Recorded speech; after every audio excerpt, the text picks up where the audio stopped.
Hi, I'm Jenny. Welcome to August's messages and card reading.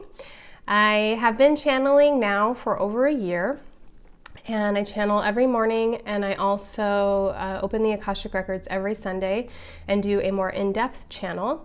All of my quotes and poetry and things that I share on Instagram and have published are all channeled. And I think I will make a video more about channeling and the channeling process to kind of explain that more in depth as I go along. But I want to get to your messages. These messages, I asked in the Akashic Records for messages to share. I'm going to go ahead and read them to you. I actually am a clairaudient, so I hear, and so I just speak and I record myself while opening the records, and then I transcribe them. So I'll be reading the transcription to you, and then I'll kind of go over them, and then at the end I'm going to pull a couple cards also for the month of August. So I hope these messages resonate with you. If they do, please leave a comment, and I also hope that this is something you want more of. I was doing this for a group called Enlightenedhood, and I left that group and decided to kind of branch out on my own. And now I'm hoping to do this every month for you here on YouTube. So if it's something you enjoy, please like, subscribe, and let me know. So these are the messages I received for August. My channeling is very much poetic, and so I will read it to you and then I'll give you my take, but it's free to your interpretation. And just because this is channeled for August 2021 doesn't mean that that's only the time of the messages. Whenever you're watching this video, it will apply to you because that's the time you came to it, and time is not linear. It's very multidimensional, very malleable. So whenever you're coming to this video, it's the right time for you. Here are the messages. You need to know you are golden, sparkling, made of gold dust, ethereal, light-filled. Not just pieces of stars, but a star. Your soul is a star in the sky. With the Ein Sof, the Creator, the blackness, the allness, the nothingness, the darkness that is blindingly bright. Every star is a soul. Every soul is a star. Ethereal, light, gossamer, like smoke or air. Share your truth. Share the truth. Share light. Float. Be delicate and light. And at this point, I made a note. I really was taken into what felt like stars and universe, but I was just seeing like wisps of almost like spider threads. It was so fine. I don't have a description for it here on this planet, but it just felt like these almost smoky wisps in the air. Earth is heavy, the body is heavy, but the soul is light. It floats, but the body tethers it down like a balloon. The soul is like holding on to a balloon. The body is the one holding on to it. It naturally wants to float upward and return to source. Be light and airy and free, ethereal, gorgeous, angelic. The body is a tether. Body holds onto it until it no longer can, and the soul returns back to source. Maybe it chooses a new tether. Maybe it doesn't. So I could see this in my mind's eye. It was like the balloon filled up with air from the heart region and went up, and I just saw all these bodies holding onto these light-filled balloons. And so it's definitely an analogy for our soul and our bodies and how they interact, and I think it's quite beautiful. So if you're having a hard time following along, what I suggest is re-listening to this with your eyes closed and headphones so you can really listen to the messages. When you are at peace, the soul floats high. It is full of air. It is a big, happy balloon. But some balloons are deflated. Some are hidden. To be really at peace, to let the soul lead, is to let the balloon go as high as it can, closer to the sun, free and airy and beautiful, holding it and looking up at it, bringing you joy, being amazed. Being happy, letting it lead, following it, letting the wind carry it and running after it like a balloon or a kite. It is when people try to hold on to it, push it down, deflate it, that is not a soul-filled or soul-led life. Let your soul lead you. It has wings to let you soar. Whenever you feel light, otherworldly, light and free, you are on the soul path. When you feel weighed down and heavy, like stones or magnets, the soul isn't free. And during this part, I saw children like in a field running and after their kites and laughing. And then I saw people like with kind of like in shadow, dark, sad, and then like their balloons like lowered, or you couldn't see their balloon at all. The ego lives in the body. It is completely attached to the body, heavy, melded. It identifies with the body, and it wants control of the body. The soul leads above, floats. It knows it's not attached to the body. It knows where home is, and that is up in the stars. When you feel heavy and weighed down, the ego has taken over. It has clouded the vision. And I saw people like really like made out of rocks, and their eyes were closed. You must let the balloon go high up in the sky. Follow that beautiful balloon. That is where joy lies. That is why children can be free. Nothing is solidified. The ego has yet taken over. The ego is primal. It belongs in the reptilian monkey mind. It is truly a body invention, truly an earth-side invention. The ego is like a companion in this world to this body. It does not follow you beyond. And that's the end of the message.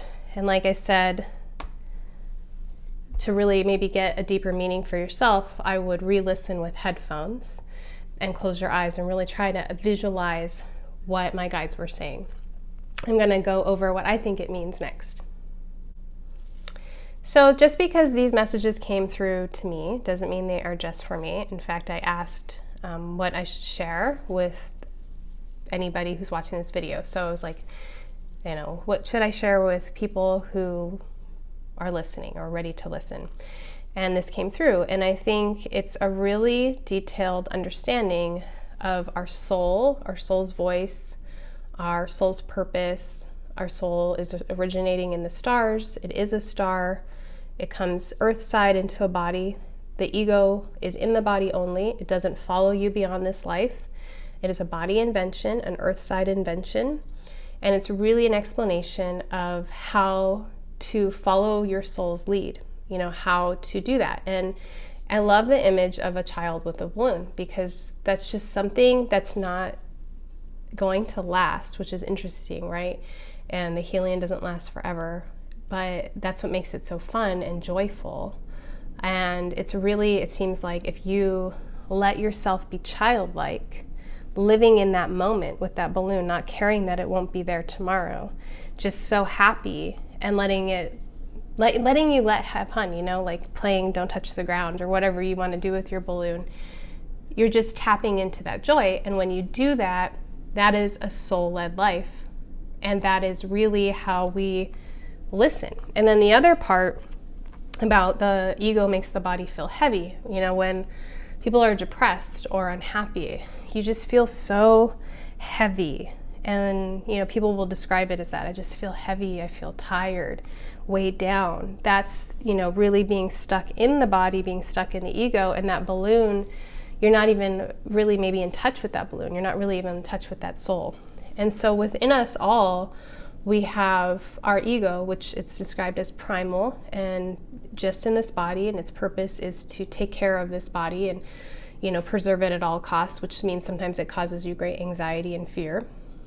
And then the soul, it's, you know, our evolution. It comes here with its own mission. It returns to source. It's light and airy. And I think that one of our purposes in a spiritual path is to recognize the soul voice versus the ego voice.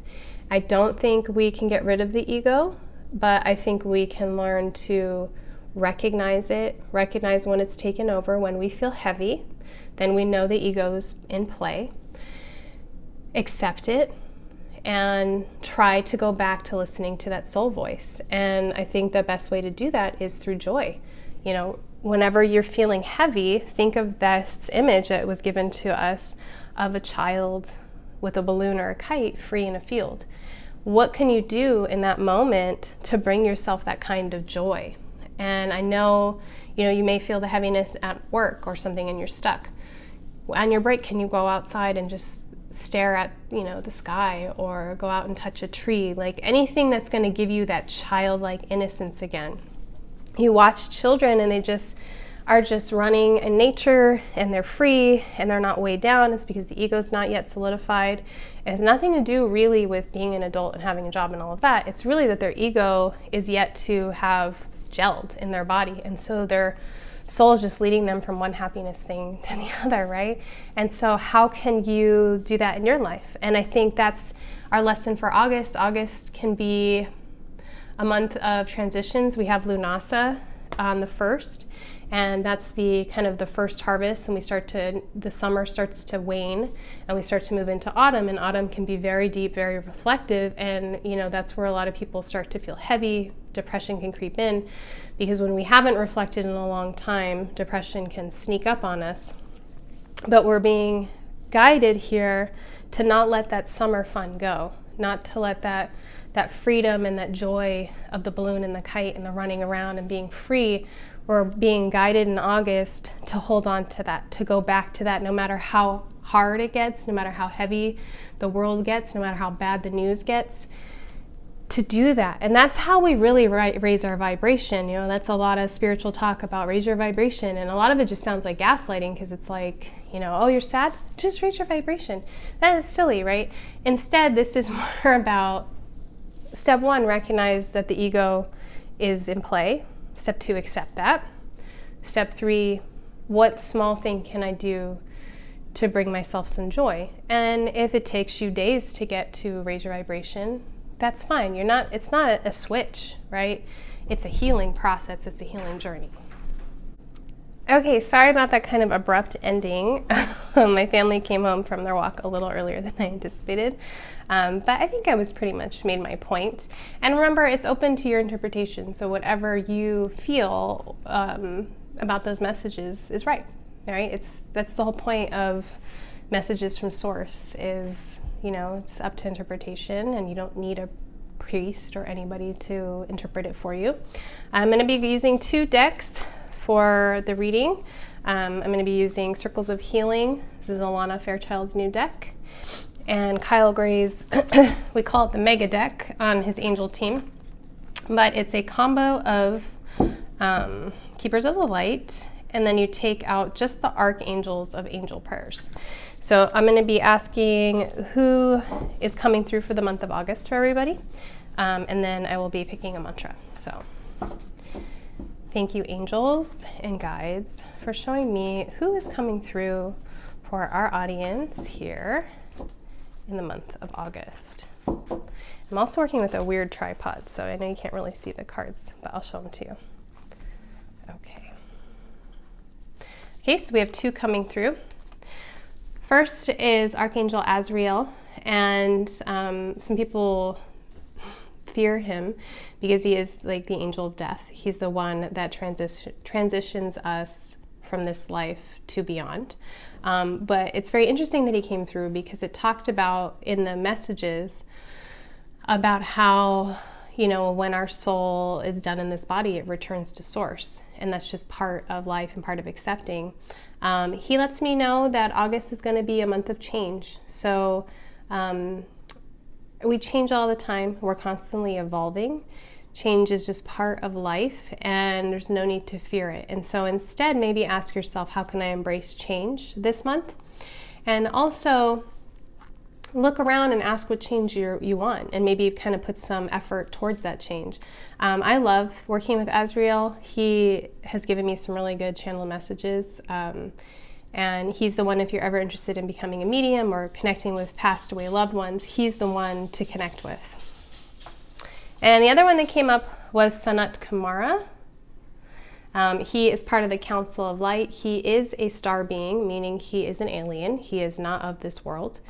And the first time I ever connected with him, I actually was holding a piece of moldavite and connected to him. I've also connected to Commander Ashtar. Sorry about my dog. Just what happens when you do videos at home. But he is a really big guiding force. And in our channel messages, we heard that we are stars, that our soul is actually a star, not just part of a star, and that all the stars are souls. And I've heard this I've heard this theory before, that the soul, that planets are evolved, like our planet, Mother Earth, she has a soul, I know she does, and she's an evolved being. And so it's just a really good reminder for all of you who recognize yourself as a starseed, and if you don't, look into it.